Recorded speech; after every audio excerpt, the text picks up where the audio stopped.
Good morning, everyone. Welcome to the Modern Market. This is our daily show from Monday to Friday at 7 a.m. Eastern Time, 12 p.m. GMT, every day of the week, where we discuss all things to do with the modern market. That is the crypto market, the NFT market, and the pre-trading OTC coin market. Love a little bit of the whales market. This is a really cool app that we can now analyze as well, on top of all the other coins that we like to analyze.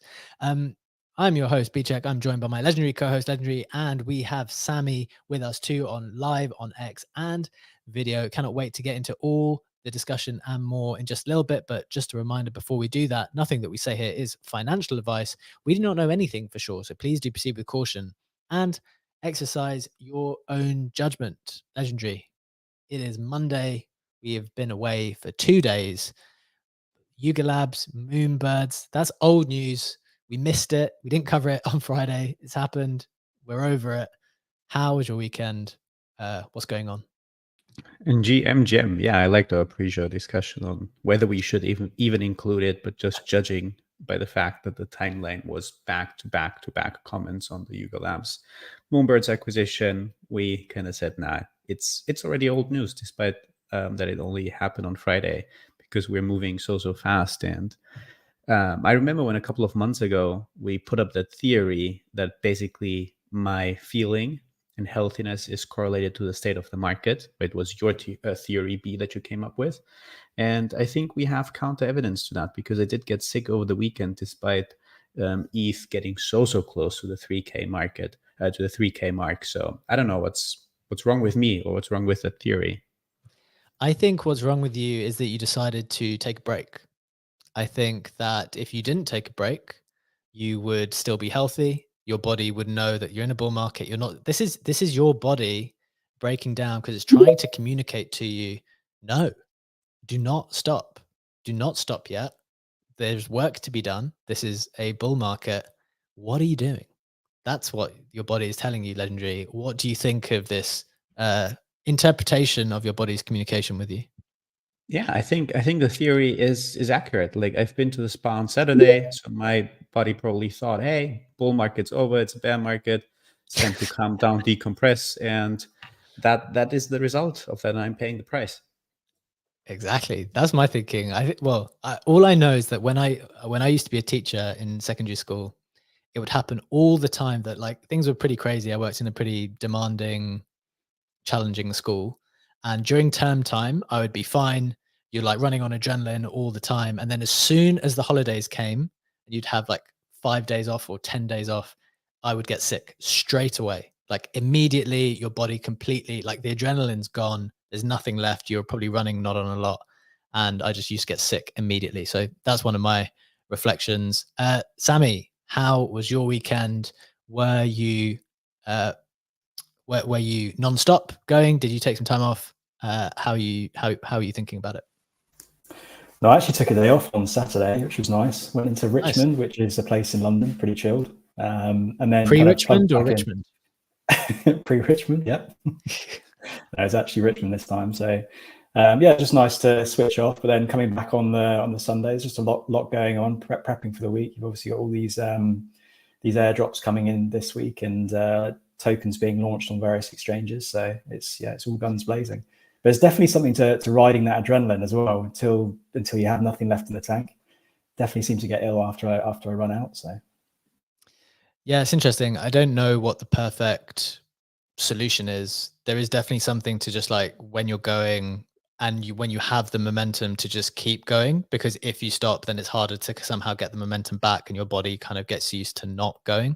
But equally, like, I don't know, how many months are we into this? Say we kind of really start kicking off in October, November or so. So that's October, November, December, January. We're four months into what we think is like some type of raging bull market. It's like, how long can you keep going without just taking a little bit of time? So interesting reflections there. We want to get into lots of the things Sammy and Legendary just mentioned and more in just a moment. So let's get to the headlines first, as always, from the snapshot, which is pinned up top. Oops, that's not how I share the screen. I'm going to share the screen for the people watching on YouTube and live on X. and then we'll get into all of the news. If you do find the snapshot brings you some value today, please do give it a like. So let's get into it, starting with the price action. We've got Bitcoin up 1% at 52.2K, ETH up more percent, up around 3% at 2.9K, flirting with 3K for the first time. Solana up a couple of percent at 112. Ape was at 1.7. Headlines is that ETH is outperforming at the moment, rising around 4% to 2.9K, as Bitcoin and Solana are both up just a touch. Mad Lads push past 200 Sol floor again with a 10% rise. Definitely want to think on Mad Lads a little bit more. A lot of positive sentiment around them recently. Some people suggesting that they wanted to farm Tensor, and that might be one of the main collections you would move towards if you wanted to farm Tensor. So maybe that's playing a little bit of causing it a little bit. Want to kind of evaluate that in a moment. And then finally, Portal Coin trades at $1 OTC at $1 billion valuation on Whales market. Definitely split the timeline for a while a couple of months ago when everyone was farming it, and then people either really liked it and got on board or did not. Cyrus shared that Portal Coin trades at $1 OTC. Pre-sale was 15 cents and was accessible to literally anyone. The angel round was 5.9 cents, was accessible to anyone who did 5 minutes of Discord dumpster diving. Farming it was free, but you muted it instead. The classic Cyrus dunk after he's probably made tons and tons of money. Notable sales. We've got a bunch of pudgy penguins selling for quite a lot. We had a gold one selling for 62 ETH, that's $174,000. Diamond crown selling for 60, that's 170,000. A lot of notable Bored Ape sales as well in the last couple of days. This trippy one sold for 88 ETH, which was, I think, a kind of trade, and so the value of the trade added up to that. But there was also some crown king ape selling for more than 100 ETH. So a lot of apes moving, maybe an expression of Yuga Labs's takeover of Moonbirds. I guess people moving on if they're not necessarily keen on that, but still commanding a very high value. So interesting to see there. In terms of the floor prices, we've got CryptoPunks at 56.7, Bored Apes at 21.5, down a few percent, Mutants at 4, DGods at 2.8, Captain's up 11% at 4.7, Azuki 6.3, Penguins at 20.6, Mad Labs up 10% at 205, sorry, and Noun's winning bid was at 7.5. ETH, legendary, that's the price action. Those are the headlines. Any numbers catching your eye there? Yeah, I think the trippy apes or the trippy ape have been something noteworthy. Sam NFTs that's also pointed out that we saw 3 sales of them over a couple of days, which is noteworthy because we went through months without seeing a single one move. Definitely also liked the pudgy sale. But however, what I find actually more interesting is exactly what we also had discussed last week, the move in Mad Lads. I think now they're even up to 210 Sol. And that theory with them being like a good proxy to farm Tensor, especially as we had discussed whether farming basically with the top collection on a specific blockchain like has less volatility than trying to farm some of the mid collections. Interesting. Very, very interesting there. I think let's get into Mad Lads in just a moment. I do think people are going to go after Tensor a bit more. And someone actually messaged me to say, I can't remember if they said this privately or publicly, but there were a couple of people a few days ago who said publicly, this is how, like, sharing good guides on how to farm Tensor. Cyrus also said he was going to go after Tensor a little bit more. And then immediately after, it became more competitive to get these Tensor points, or people who were doing it already noticed that. So I think that is definitely worth thinking about. Before we get into the headlines, I thought we'd do a little bit of reflection, looking over some tweets over the weekend, which I thought were interesting. Zeneca tweeted, and this is kind of a reflection on how we're going so far, how we might go about things from here. Just going to share it for the people watching. Zeneca shared this tweet where he said, if you played the bear market even half decently, all you have to do for the next 6 months is basically sit on your hands, maybe farm a little here and there, gamble a bit with 5% of your portfolio, sell a little here and there, but mostly do nothing. Can see Funky reacting to that. Would love to hear his thoughts on that in a second. Sammy first. what do you think of this idea that if you were active in the bear market, that it's getting towards a point in time now where you just gotta sit tight? Is that something that resonates with you? Then go to Legendary as well. We'd love to hear Sam's thoughts as well. NFT Stats, who's up on stage with us in just a moment. Yeah, I think, I mean, I'm assuming that he means that you would have bought or DCA'd into various projects that you like or coins. So I think if you were active in the bear market looking for stuff that you want to accumulate, then you could have accumulated it on the cheap and then just hold. I think I'm guilty of not doing that. So I think for me personally, I'm still selecting those coins, probably a little bit last minute, but I can definitely see that if I try and trade those coins and try and flip them at the highs and the lows, I do worse off. So I think just buying now and holding is probably a pretty good strategy. So I do tend to agree with them. To be fair to you, I saw another tweet from Loopify, who's obviously a very prominent kind of collector trader. He was also saying, like, over the weekend, I'm finalizing my alt bags like at the moment. So I don't think you're the only person that is thinking like, oops, maybe I should have done like a little bit more of this or accumulate a little bit more of what I want. I guess the thinking there is that there's still time to kind of pick your picks for the rest of the market. But I definitely sensed over the weekend a big shift in perspective, which is like, right, pack your bags like right now. Like ETH is about to go. Everything on ETH is about to go. Legendary, did you sense that same feeling as well? Yeah, definitely. And I think there's like basically two lines of thought of how people are approaching that. One is what Seneca is saying. Beanie also kind of falls in line with that, right? Beanie said he's not trading altcoins at the moment, is happy to hold BTC, thinks BTC will do a 5x this cycle. Although with that being said, he had a couple altcoin positions, including Say that he posted about pretty early. And then you have the other like quote unquote school of thought. I don't want to make it too academic, right? Which is the people who are saying, hey, take a break in the bear market and like be full on trading and trying to make all opportunities in the bull market now that we are back. I think both are valid strategies and both depend like on where you are positioned with your things. Like if you're obviously just in the process of starting out building a portfolio, I think that's a bit more difficult to do in the bear market, because then yes, investment rounds, etc., will have very attractive valuations, but you might not just be at the point to be able to participate in them financially. So if that is just the factual reality of your financial situation, then you probably are the person who wants to trade a bear market bull market a bit more aggressively, and try to get access to, I don't know, things like whitelist for Persona Journey, which is trading at 1.5-ish K right now, and stuff like that, to make those opportunities there. If you're a bit more advanced, you're like, look, I know at the cusp of a bull market that valuations are still like bear market valuations, and I can afford to invest in them, and I've built a decent ETH/BTC portfolio, or Solana portfolio, and just want to chill and sit on that, that's okay too. I offered my take in Seneca's post, saying that I like to sit on my airdrop farming hands, because that is basically a way where I'm not risking a ton of capital, but I have a good upside and still can keep like an active exposure of my capital and put it to work in the bull market, but also profit from the prices of BTC and ETH going up.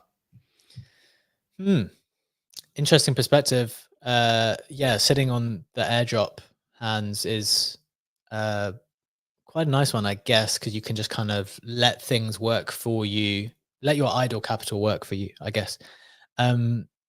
Want to throw to, I think we said we were going to go to Funky, hopefully hear from Sam, and then Jack's raised his hand as well. Funky, welcome to the stage, my friend. What are your thoughts on just being able to do nothing at the moment if you have done what you have needed to do? Thanks, B. Yeah, GM, everybody. I think that at the end of the day, I'm personally someone who already has, quote unquote, the bags packed. You know, nice. Throughout the bear market, DCA'd into a lot of positions that we knew we wanted. And what I'm about to say is definitely not financial advice. I would not recommend this strategy to anybody. But we have a very, very high credit score. So one of my credit cards offered, hey, do you need a 0% loan through September? And I was like, yeah. So I took 10K on it. And instead, now I'm devoting the DCA dollars to that to pay off the bill. And I've already got into some larger positions with things that I had no exposure to, put a couple grand here, a couple grand there. just to kind of get those entries early. I am not a trader, so this is for me. I feel much more comfortable just letting the market rise, taking profits, and this is my third go round on this merry-go-round. So I would also suggest people be very, very aggressive. Zeneca talked about this the other day too, in taking profits. Do not look a 10x in the face thinking that I'm going to go to 50x or 100x. We've already talked about greed and euphoria on the show before. I think this is incredibly important. At a bare minimum, take back your initial. My strategy is probably any 10x, take half off the table and continue to stack stables. And I'm also just at the DCA cash that I have left over, I'm just buying stables, lending them out on Ghost and Kujira, getting a nice APY. I can easily convert that back and get other positions if there's a major dip. So from here on out, I'm basically just stacking stables and getting ready for the ride. Nice. Very aggressive stuff, Funky. You know, you can just remortgage the house as well. That's one of the options, right? Your wife's we did that last time. Okay. We did that last time because we had our mortgage almost completely paid off and we took a decent size, a bit of equity out of it. And this was late 2020. We shoveled all that into crypto. Our portfolio is quite nice. We have a very cheap mortgage payment. And so one of our plans this go round is when we take profits is just pay off the rest of the note, which is not very large. Love it. Right. That's the financial advice from the show. No, very, very, very interesting, Funky. I was definitely saying that as a joke, but well played for actually doing it. Really interesting to hear, honestly, from different people's perspectives, and obviously very, very tailored to Funky's specific situation and their specific financial background, which might mean that something might make more sense for them at a particular time in life. So I think that's definitely important to clarify. Would love to hear from NFT Stats, Sam, on this. What are your thoughts in the position we're in the cycle? Is it time to just kick back and relax with what you've got? How are you thinking about it, Sam? Welcome to the stage with us. What's up, brother? How you doing? All good, man. How are you? I'm good, man. I think, look, I think you're hearing guys like Zeneca and Beanie who have been around the block a lot saying, like, stick with the stuff that you think is long-term going to make you money and don't overthink it, probably because they've made a lot of money in bull markets and probably lost a ton of money in bear markets. So they're sitting here saying, like, you can buy Bonk, you can buy Pepe, you can buy Whiff, you can do all that stuff, and you're going to FOMO into that. And I've been there before and I made the money and then I lost it all. So I'm like playing a strategy that it just feels like it's kind of riding the macro trend without getting too crazy. Now, you know, I think when you have people who've already made a fair bit of money, though, like they look at Bitcoin going from 30K to 50K and it's up 60%, and that's awesome. And they're happy with that. And they're like, okay, that does the trick for me. But then you also have a lot of other people here who are trying to turn 1 ETH into 1,000 ETH, people who you have Funky, they're talking about a 10x, taking some of the money off the table as though you're not even done yet. It's just a very different perspective for people who are like, no, I mean, this is my future financial well-being, and I got to go from nothing to everything. And for those people, making 60% on Bitcoin is not the right strategy. So and it's something I experience a lot because I'm more of a boomer in this space, and I'm out here, lending on Blend for 30% APYs and shit, but it's extremely low risk. And I'm like, that does the trick for me. So I just think you have different people, different financial backgrounds, different goals, different dopamine proclivities, like all that shit, and you're going to get different people with different approaches as a result of that. But I'm not surprised to see some of the older guys like Zeneca, Beanie, who both A, have money, and B, have been through cycles, saying play conservative, and they're not but you look at a guy like Cyrus who's out there buying Portal coin at 0.059 and now it's at $1 and he makes a 20x over the I don't think it's made yet, but you have that paper profit over the course of 2 months, and people can start getting excited about trying to find those next 20x's, and they're out there, and I think there are people who actually do it really well, and it's just about who you are and what your risk appetite is. Excellent perspective there as well. Entirely, I think people's opinions are entirely shaped by their own personal circumstances, as you suggested. And I guess one of the big challenges in this space is once you've made the money, to make sure that you keep it, and people's risk adjusts accordingly. Like when you have less, it's like, well, you might as well risk more. I'm not saying that, but I think that's how sometimes people think. So, well, I've only got this little amount. Let's just try and send this 100x, 1,000x, because, whether I lose it or not, it's not that much. whereas people definitely get more protective the more that there is to protect. I think at least that's one way to look at it. Jack, your hand is raised. We also got Bread with their hand raised. Love to see him up with us, and Kusho too. We're going to come around to you in just a moment. Jack first, welcome to the stage, my friend. What are your thoughts on sitting on your hands versus going for the moonshot right now?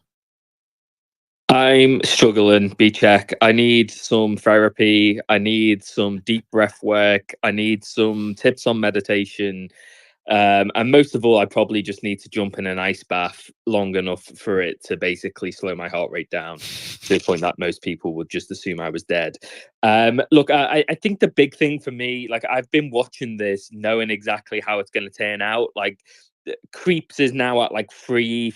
That one really hurts because I like sat on a private AMA in the X Plus and interviewed Joe from Overlords, and like the reason that's pumping, I believe, is because of the fact that there's rumors of a portal allotment, which is obviously trading very, very high at the moment. So yeah, that's when do you decide not to buy in on these pumps? I think it's really confusing to me, because if you look at the last bull run, we're still so early. Like Creeps was at like 12 ETH floor last bull run. If you look at some of the other like quote unquote blue chips, there's still a lot of room to run on some of these things, but it's just picking the right horses for the right race. So I am right now sitting on my hands, but as I say, in deep need of therapy to ensure I continue to do that.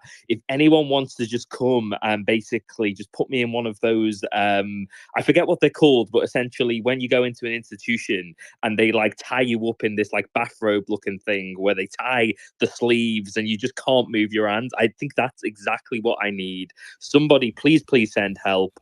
I will get in the ice bath, mate. Just get in the ice bath. Just get into it so my hands are so numb that I just can't click the button. I think that's a great shout. Okay, BRB, I will speak again once I'm in the ice bath. You can listen from the ice bath, mate. There's nothing wrong with that. Just have us on in the background and get in right now. Like there's nothing wrong with that. One of the things you mentioned, some breath work there, just to a little anecdote before I kind of address some of your other points. Sometimes when Legendary tells me he's had an interesting conversation with someone, I just get out like the most heavy breaths. Like I just do deep, heavy breathing very, very quickly for like 20 in a row. And then he has to wait for like 20 seconds until I'm ready to hear what opportunity he's about to present. So that's also something that you could do. Just get it out in a really aggressive way because you know something exciting is coming. I think there was another point I wanted to make on what you were saying about, and you kind of talked about the way NFTs could run and mentioned like what the prices were previously. I'm just going to give my perspective on that. I don't know what other people's thoughts are, but I'm not of the opinion, like, you know how we talk about coins and previous all-time highs and we look at them and say like, okay, well, ETH was at 4.8K and that's only a 2X away, or Solana was at 250. And then we the assumption with all of those major coins is that they're just going to get there and go past them. But something personally, I've never applied that same type of thinking with NFTs. Like I don't personally think, I do think we see NFT like craziness again.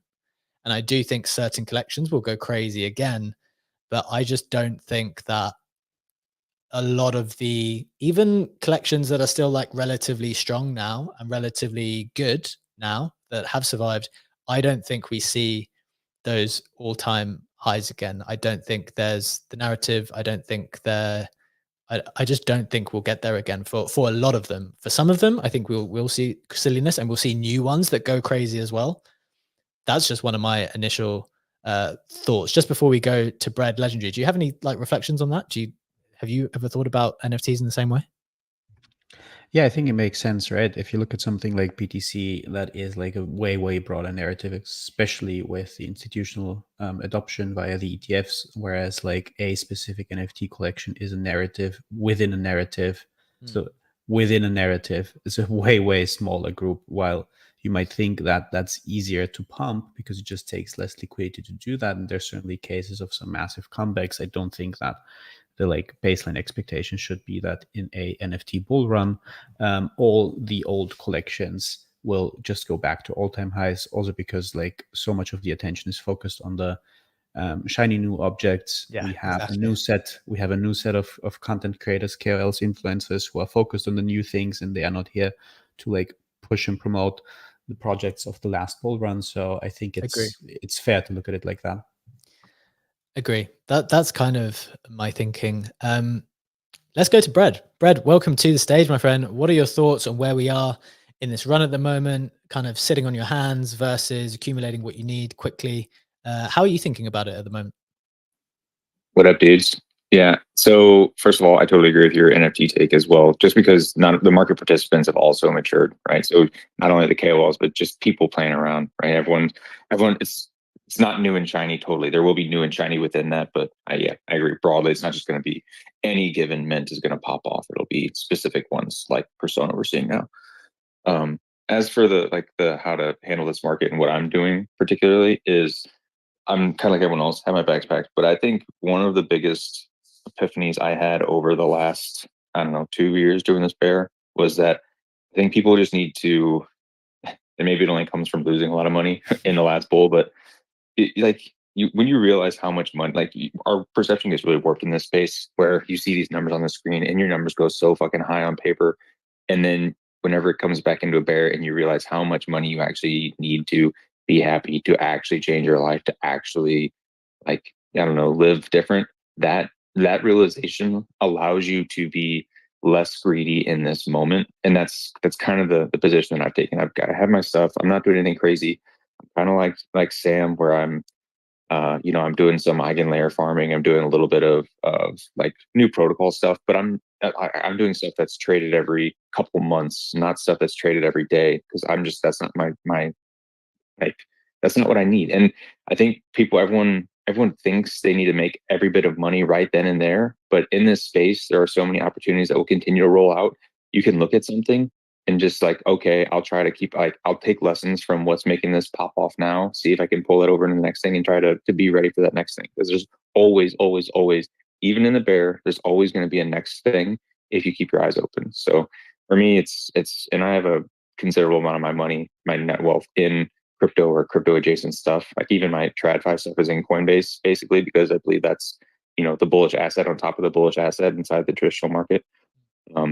And yeah, so I think just realization of how much money you actually need to be happy, trying to set those numbers now whenever you're clear of mind and you're not euphoric, and then realizing that saving money now will help you out even in the bear. Like if you go stables halfway through the bull and you just sit there and you just literally do nothing for a year or two, and you're like, this is the industry you want to be in, that's totally going to put you in a great position to dive back in whenever the next bear comes and redo it again. And if you only need $100,000-$200,000 in that entire life span of time to just simply exist and watch the market and literally do nothing, then that's all you need for that entire length of time. And that obviously varies based on lifestyles, but yeah, I think people's perceptions of how much money they need to either be happy or to live the current life is incredibly warped by this industry, because you see the Sisyphuses of the world, like you said.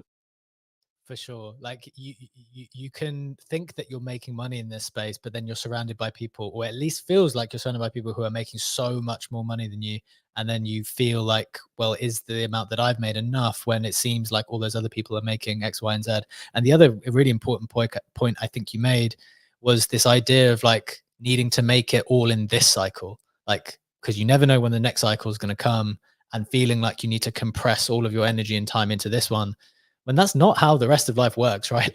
Your value that you provide and your output kind of compounds over time. Your relationships compound over time. The work that you do compounds over time. Your reputation compounds over time. So all of those good things that you do now are putting you in a really good position, not just for the next cycle, but for the bear market, for the next cycle, for the bear market after that. But I guess people feel compelled to try to make it all in this one, or certainly as much as possible, and then that puts the whole thing in jeopardy, because you might take more risks than you can. For sure, you might put your reputation. And I don't like the narrative that people are spinning, that they think this is going to be the last big whatever cycle where you can actually make generational wealth, as they say. Yes, maybe for the majors, maybe for Bitcoin, maybe for Ethereum, even though we all think they go up high. But if you're going to be in this industry and on the fringes, like we all are, that 10 to 100x thing is always going to be outside the reach of the traditional market. So even though, yes, the big ones are maybe not as dramatic as they used to be, if you're engaged in this ecosystem and you're playing at the levels that we are, those chances will perpetually be here, in my opinion. Interesting perspective there. Sam, I saw you come off mute. Did you want to come in there? Yeah, I'm increasingly seeing what I see around me as just the world's biggest casino. And I think like casinos have longevity. Las Vegas Sands ain't going anywhere. And yeah, this is a casino where you don't even have to travel to Vegas. So I don't think this thing's going away anytime soon. I mean, granted, most participants in casinos lose all their money, so I think that's the flip side is this narrative out there like that crypto is the only place you can make generational wealth. You don't have to worry about working and you can drop out of college and just be in crypto. I think, that's one that I'm intrigued by and like I think about a fair bit. And my intuition, my old self just says it's nonsensical.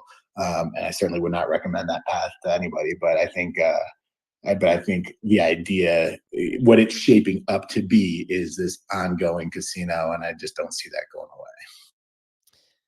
Very interesting perspective. My only thought on that part is I definitely think there's a crazy speculative aspect to it, but I have been increasingly persuaded by the idea that each generation has its own asymmetric bet that it's able to make, and not everyone in that generation is going to take it.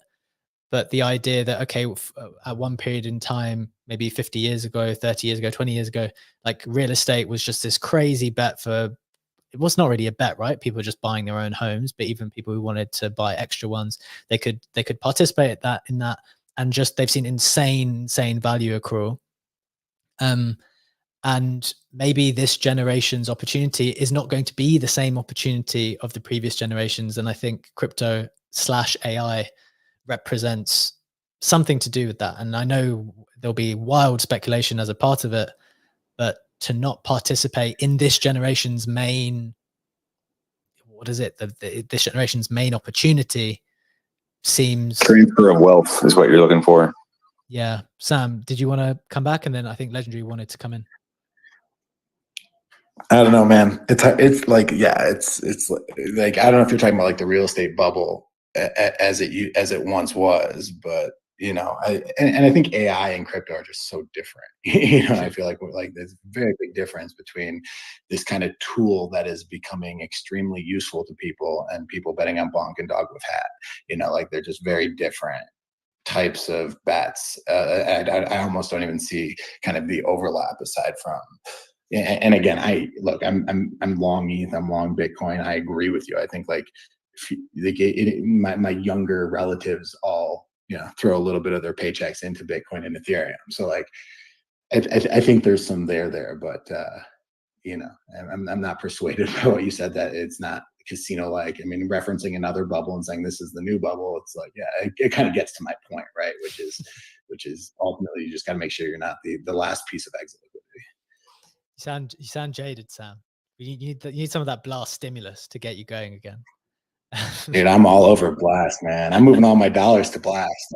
I love Blast. But Blast is low risk, right? Like Blast is very, excluding a hack on Blast, like you're getting your US dollars back, right? Like I put USDC in, or you're getting your ETH back. Like that's a very different bet from betting on whiff or bonk, where it is very hard to argue that like, down 90% is not a very realistic possibility. Very true. So there's definitely a variety of types of bets you can take. You've got to be cognizant of the type that you're making. Legendary, you wanted to come in here. Let's put a bow on this reflective kind of conversation before we hit the main headline. Yeah, absolutely. And the beauty of Blast is that you can also spin and feel like in a casino, right? What I actually wanted to build on was Brad's point in terms of this being the last cycle, or this not being the last cycle. He disagreeing with that perspective, and what you said, be the value of actually building your network and just being here, and not like thinking you have to financially make it in one cycle. Like just if you zoom out a bit from the hype that we are seeing in Web3. It was not long ago when Web 1 was a novelty. It was even shorter ago when Web 2 was a novel thing. And I just think that the value of building a network, the value of like staying curious and learning is so tremendous that it will put you in a position, if you like stay active over the next couple of years, to be one of the earliest persons to figure out what Web 4 will look like, because Web 3 is certainly not the last thing that we will see in our lifetimes, and put you in a position to be one of the earliest persons to like access that opportunity and profit from it. So I do think there's like way more value than just financially making it in one of those cycles, but just sticking around long term, which also then obviously can be converted into financial upside. For sure. Definite value in just increasing your reputation over time, building the trust with people. It's definitely done wonders for me in the period of time that I've been kind of putting myself out there every single day. So that resonates with me for sure. And I'm sure will resonate with many people listening in.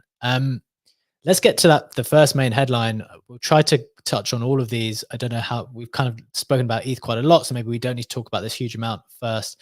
But I guess ETH is outperforming at the moment. And there's just maybe a couple of questions to ask on it. ETH outperforms majors by rising about 4% to 2.9K. Bitcoin's up a little bit. DC investor, a big ETH bull, had shared this idea, wanted to touch on it a little bit with everyone. The ETH ETF ensuing narratives and the resultant demand for ETH will melt faces.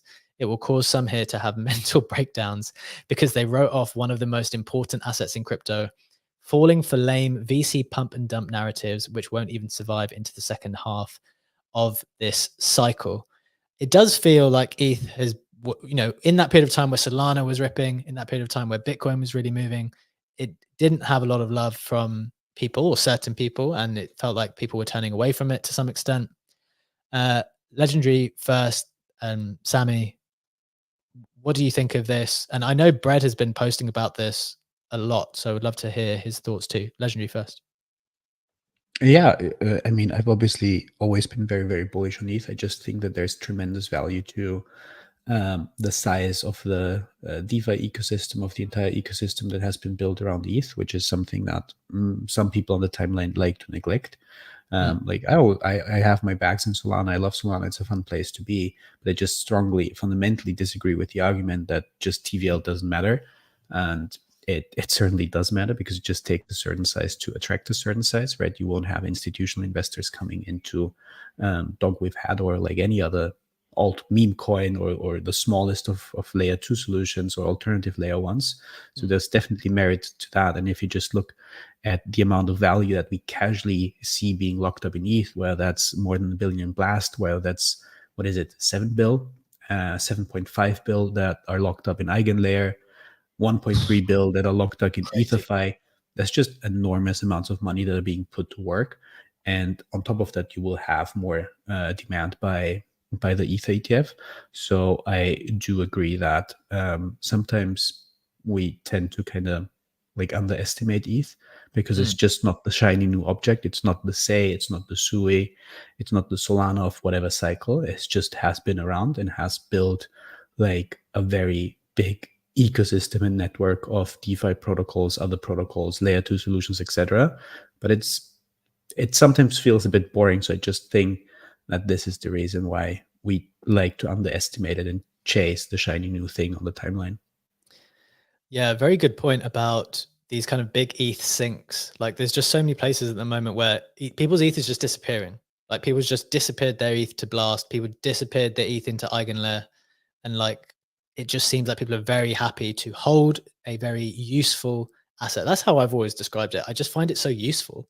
It's so useful to do various things with it that I want to have a reasonable amount of it. Sammy, what are your thoughts on ETH's outperformance at the moment? And then want to go to Brad, kind of touch on the Eigenlayer section, because I know he's been thinking about that. Yeah, I think the point that Legendary made around ETH being a little bit more boring than some of these other layer ones is a good point, because institutions aren't necessarily going to touch something that's too risky. I've seen various reports. I think Fidelity did a report recently on discounted cash flow model using ETH. So they like those things that they can probably familiarize themselves with. They know they can get a yield from, and I think that's something that will put it in good stead for that longer term, sort of as the market matures.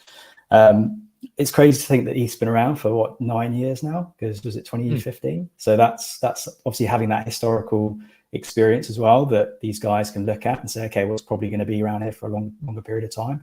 It makes sense for them to place their bets in that if they've already decided that, okay, well, Bitcoin's maybe a little bit oversaturated, so we'll move on to the next thing, which is ETH. And having that smart contract functionality is always a plus as well. I think about the L2 stuff, I think I saw some activity graph that had all these alt layer ones, the activity declining and ETH L2 activity increasing. And I think at some point it might have just flipped it. So seeing all that potential activity on layer twos that eventually has to get settled on ETH, that's always bullish as well. So I think there's a number of points, and I think I'd probably agree with DC Investor. Interesting. That's maybe what I wanted to pick up and throw to Brad on, because I know he's been writing a little bit about this. Brad, do you think, kind of a two-part question. One, is the burgeoning L2 ecosystem on ETH bullish for ETH itself? Because I have seen counter arguments, which are this is going to fracture the liquidity, people's attention is in too many places. But I also have seen the idea that, no, this is actually bullish for ETH, the fact that there are so many different options and that they're using ETH more. And then the second question about like ETH just getting disappeared into things like Eigenlayer. What are your thoughts on those? Yeah, so the first thing I want to mention is that you saying ETH is useful. I think the way that can be referred to is ETH, it's the moneyness of the actual asset itself. And that's one of the schools of thought of why Ethereum has the value that it does, because of the moneyness, which is something that like you can't really define, but whenever you say it has value, it's something you're willing to hold on to, and it can be used as a medium of exchange now in all of these L2s, which yes, I made a post the other day just to kind of show like a visual of how big this ecosystem actually is getting. You're upwards of 35 live L2s. You have another 36-ish that are lying in wait, getting ready to come up, all of which have to settle to Ethereum, and actually, which means they have to have a bridge to their actual chain, which locks up ETH, as you guys mentioned. And then whenever they post transactions back to Ethereum, they have to burn Ethereum. So as this continues to grow, and because all L2s do is just very efficiently uses Ethereum block space. It compresses all this shit into a really small little package. And then you, as a single person paying for that same amount of block space on Ethereum, are competing against an entire chain that has compressed 50 transactions into that same space. And they're paying for it across 50 people and 50 fees into that one thing. It's like that's what's going on, and that's what's going to continue to go. And we have 60 now that are in our site, but it's going to continue to go to hundreds to thousands, and it's not going to stop. And the thing that I know we've had this conversation a little bit in the past, like the thing that you're never going to replace, at least not in any short order, is the man hours that has been spent building this quote unquote city that we're referring to, right? So yes, Solana and Say and all these things are really cool, and even Ordinal's awesome on a chain that's been around for a long fucking time, right? Bitcoin's been around for a long time, but even though it's been around, what hasn't been spent there are man hours developing out the ecosystem. And you can't speed run architecture. Like it doesn't work that way, right? Not in this space. So you have all of that time that is spinning up all these DeFi protocols, all of these small applications that no one's fucking heard of, like all of this time and energy, and all these people that give a shit about this area, like all of that's going to continue to stay until you peel them away, or until new entrants come in. Because new entrants come in, and yes, they may hop onto a Say or a Solana or whatever, and those things will do well here. I have no doubt about that. But the sheer momentum of that ecosystem is going to propel it forward for a considerable future. And now with Eigenlayer, that's something I know I post on a little bit in the future. I don't think people still fully grasp what's actually going on there, and it effectively embeds everything that's being done on these L2s and all of these oracles into Ethereum itself, right? All those people that were going to do that shit now can not have to be an external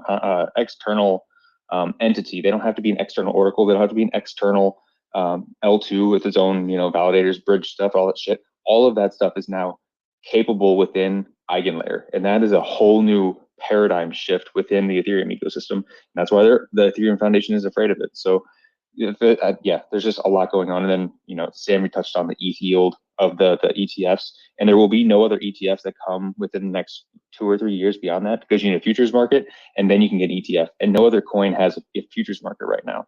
So Ethereum does, Bitcoin does. That'll separate those two. They'll both get an ETF. They'll both sit there in the TARDVI world, and traditional people love yield. They fucking love it, right? They love bonds. Bonds are gonna fucking like, that's all this is. If you view Ethereum as the internet bond is what the meme is, but that's what they're going for. And if I think you look at the bond market relative to the gold market, which is the sit on your hands ETF equivalent that everyone talks about with Bitcoin. It's 13 trillion for gold these days. What's the bond market? You're talking hundreds of trillions. It's not even close, just because they like that 2% yield. Yeah. Interesting stuff, man. So many interesting ideas shared there. Thank you so much for sharing. Really important to hear these different perspectives. I think I'd recommend following Bread for these kind of more insightful takes on ETH specifically. As someone who's obviously bullish on ETH, it's good to hear that side of it too. So I'd highly recommend. I'm bullish on all of them. It's all going up and to the right. Well, bullish on that too. Right, let's do. I really want to touch on both of the final headline stakes. I think they're both interesting in their own way. But we've only got 10 minutes left, so we will split them into 2 5-minute sections. I'll just bring you up to speed with what else has been happening in the space from the Web3 roundup and the snapshot up top, just for a quick reminder. So for number one, Web3 news: Pixel airdrop goes live today for game players and Ronin stakers. That's been a pretty lucrative one for people, so definitely check if you've played Pixels. Next, Karma Coin announces $5.5 million of interest as part of the largest airdrop of Bitcoin. Next, CC2 shares big week for airdrops, including Pixel, Alt, Starkware, and Wormhole. So the February the 19th is Pixel, that's today. The Alt claim is for Celestia stakers tomorrow. Stark claim on February the 20th. And the 21st is the airdrop criteria for Wormhole, allegedly. So got to keep on top of all of those as well. Parallel avatars surged 45% on the week to 1.23 ETH. People are very bullish on that game in the timeline. And a couple of other bits of news. Maybe you've probably seen this already, kind of getting old. Yuga Labs acquires Proof of Moonbirds over the weekend, or on Friday. That was announced. I think that's been discussed a lot. And finally, Bored Ape actually teased the launch of the IRL Clubhouse, which is pretty exciting. I think that kind of got lost in the bigger news, just so that you are aware. Legendary, that is the Web3 roundup. Let's hit one of the final headlines. Let's maybe just touch on Mad Lads again, and then we'll hit Portal Coin in the last few minutes. Obviously, Mad Lads has gone up again to over 200 Solana. The last time that it was this high was around December. Obviously, I think Solana is maybe trading higher than December now. I can't exactly remember, but it's clearly demonstrating a lot of strength at the moment. What are your thoughts on Mad Lads here? What do you think is a cause of the run up?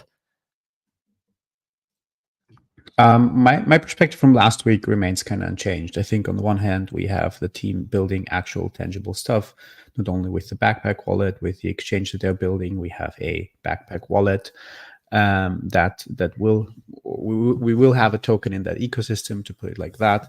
We also have seen Mad Lads getting other airdrops from other projects because they have been an eligibility criterion for those kind of airdrops. So there's like all of those narratives coming together and playing in favor of Mad Lads. And then on top of it, we also have the point that you had mentioned, being that if you want to farm the Tensor airdrop and you want to do that with size, you will look at like a more established collection. You will look at the top of the PFP collections, and definitely Mad Lads is taking that number one spot, so is inviting to be more traded than other collections. Do you know what? One of the things, I mean, I agree with everything you just said, but just so people know the additional conversations that are going on, I saw, I don't know how to pronounce his name. Is it Chris someone? Legendary, help me out. Chris Bernesky? Yes, that one. Okay, here we go. So Chris Bernesky talking about Backpack. And the thing is, yes, people know Mad Lads are cool, that, they seem like a fun community. They get loads of engagement. They're exciting. But he actually specifically tweeted about Backpack. Was it over the weekend or a couple of days ago? Okay, well, he retweeted this tweet from Armani, which said, "What's easy to miss right now is that Backpack has caught lightning in a bottle outside of crypto Twitter. We're currently rolling at $800 million of 24-hour volume, have done $2.5 billion over the past 4 days, and are competing for the top Solana and SPL markets in the world." Like, this is very, very significant what's going on with what they're building outside of the PFP, NFT, Twitter, crypto Twitter community. Like the product is legit. It's getting a lot of traction. Any specific thoughts on that, Legendary? That again, it puts them in a very unique spot because not a lot of projects can actually claim that they're building something that is relevant to the entire ecosystem of the blockchain that they're sitting on, right? You can't really say that about many projects. Indeed. This was the tweet that I had in mind. He tweeted to say, if you want to pay attention to an up-and-coming centralized exchange as a new key liquidity venue tends to be born each cycle, it's Backpack. So just one to reflect on there, kind of made me, if I didn't want to beat myself up about selling my Mad Lad like last week, which I was kind of doing as we were on the show, it made me beat myself up even more. I'm thinking I'm just going to buy another one. Like I just don't even care at this point. I think they're building really, really cool stuff. I need to think about it more.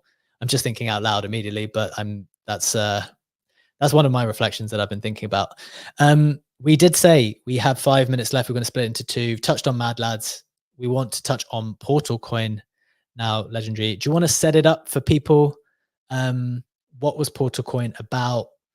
Why did people fade it? Why did people buy it? Why were people upset? Why are people happy? What's the situation here? I actually had to think like for a quick moment what Portal Coin was about.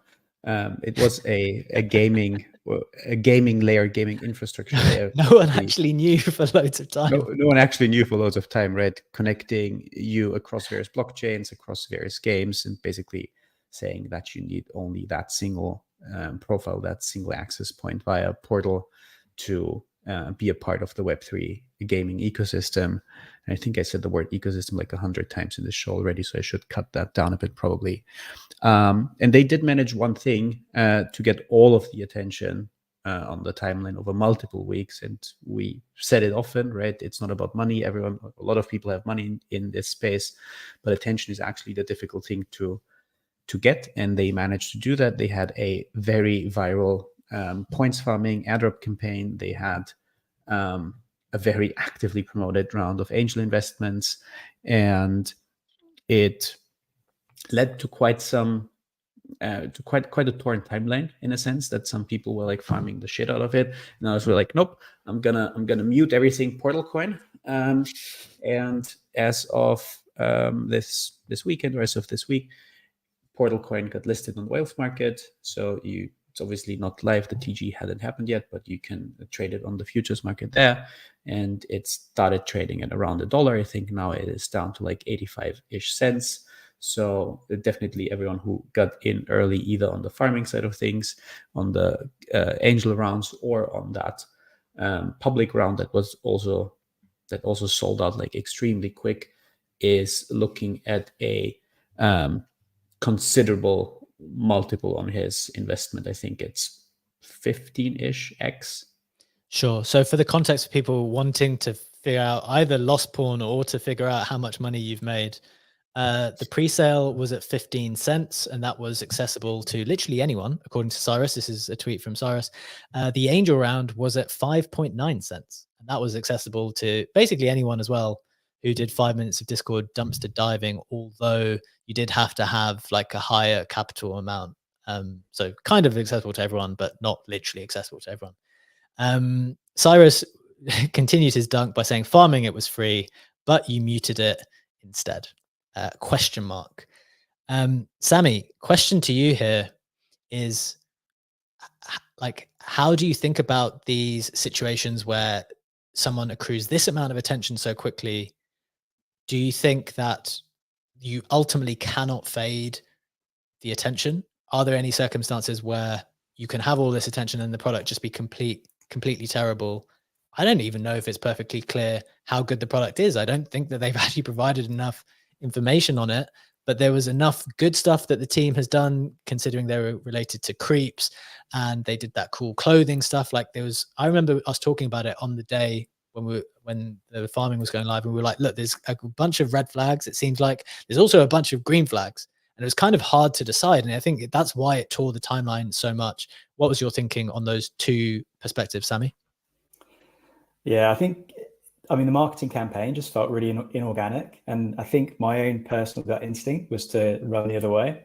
I completely faded it. I started looking into the engagement farming aspect, looked at the actual portal. It was well set up. I looked at the like the video they produced was pretty good on the website. Yeah, the media is good. The media is good. I just had a bad feeling about it, and I just kind of I trust my gut. I can't go back on it. I'll mute it and move on. I don't know if that's a good or a bad decision, but I guess we'll find out when it goes past Wales market and onto the actual live market. But yeah, it's difficult, and I think as long as you trust your gut, like just go with that. I don't have any regrets. There's plenty more opportunities in the market, so I think my guts played me pretty well so far. So I'll probably just stick to that. I mean, ultimately, the actual platform has not gone live yet, so you don't know what the syncs are for this particular coin. You don't know how it's going to be integrated. There's quite a lot of unknowns still. So I think once that launches, you might be able to get a good return on your initial investment, or it sounds like you will by the futures trading post. But yeah, it's difficult to tell how that's going to be a year from now or 2 years from now.